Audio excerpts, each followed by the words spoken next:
Thank you. You can be seated.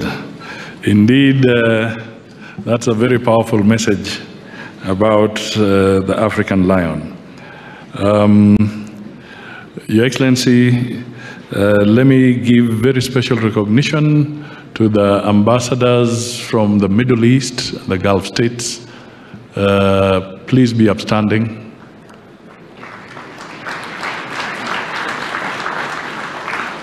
Thank you so much for being present with us.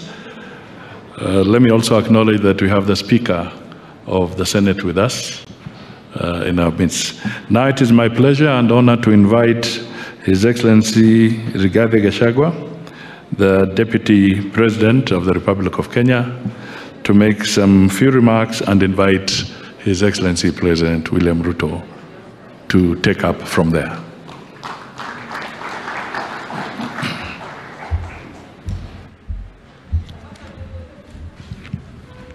Your Excellency,